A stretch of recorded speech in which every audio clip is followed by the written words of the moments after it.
ডাকাত দলের আক্রমণ। ডাকাতের আক্রমণে আহত হয় 2 জন। শুক্রবার রাত 12:30 সংবাদে প্রকাশ চরিলাম পুরানবাড়ি গোপাল দেবনাথ।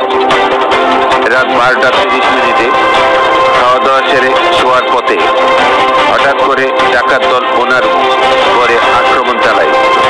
ঘরের গ্রিল ভেঙে ভিতরে প্রবেশ করে নগদ অর্থ সহ স্বর্ণালংকার লুট করে নিয়ে যায়। ডাকাতদের ধরতে গিয়ে ডাকাতের আক্রমণে আহত হয় গোপাল দেবনাথ ও ওনার স্ত্রী ঝর্ণা দেবনাথ।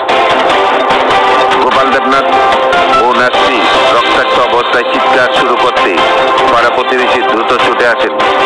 সঙ্গে সঙ্গে ঘটনাস্থল থেকে গা টাকাতে ডাকাতের দল। খবর পেয়ে ছুটে আসে বিশালগড় থানার পুলিশ ও বিশালগড় অগ্নি নির্বাপক দপ্তরের জওয়ানরা।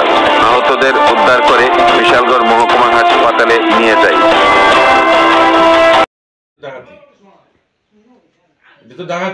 ডাকাতি ছাড়া কি ইয়ে করলে জানে আমি তো এর ধরতাম পারলাম না। মানে ডাকাতি দুই আমি কল্পনা করতেছি বাস্তব ডাকাতি আমি দলিল মনে করে বিটি।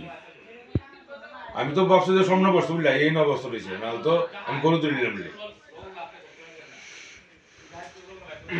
এখানে রক্ত সারা করে হইছে মাসি। আমার ভাসুরের ঘরে ডাকাতি হয়েছে কবে? কালকে রাত্রে 12:30টার দিকে। আমি আজকে এত বছর হয়েছে কোনোদিন দেখছি না এরকম ডাকাতি হইতে।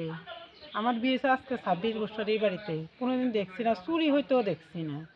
আর কালকে রাত্রে 12:30টার সময় এই অবস্থা। আমি আসলে দেখি তারা কি চিল্লাচিল্লি করতেছে ডাকাতি ডাকাতি এসে আমি বাড়িতাম গিয়ে এসে আমি দরজা খুলতাম না, বাইরে দিয়ে দরজা লাগাই রাখছে। তখন আমি কি পিছনের দরজা দিয়ে মাথার না দিয়ে আরে কই দিয়ে বাড়ি আর আমি চিৎকার করি আরে দরজা খুলো না, কেউ তো আর শুনে না। তখন আমি পেছনে একটা দরজা আছে, দরজা দিয়ে এসে বাইরে দেখি আমার জালে বাইরে চিল্লাইতেছে। এই চোখটা ভদ্র হয়ে গেছে গা পুরো। আমি হচ্ছে কোপ দিয়ে জানি ফালাইয়া দিচ্ছে, মনে রক্তে ভর্তি গেছে, হে দেখে না কিচ্ছু। আমি কিচ্ছু আর দেখছি না, কেউ সব কে কি করছে আর তো দেখলাম না কিচ্ছু। রাত্রে পুলিশ টুলিশ আইছিল নি? হ্যাঁ আছে, ফায়ার সার্ভিস আছে, পুলিশ। কোন জায়গা এটা? এটা চললাম পুরানবাড়ি। ওর বাসরের নাম কি? গোপাল দেবনাথ। আপনারা বাড়ি ঘর বাইরে দিয়ে লাগাইলেছিল হ্যাঁ বাইরে সবাই? হ্যাঁ লাগাই দিছে, দরজা ছিটকারি লাগাই দিছে আর বাইরেতে পারছি না।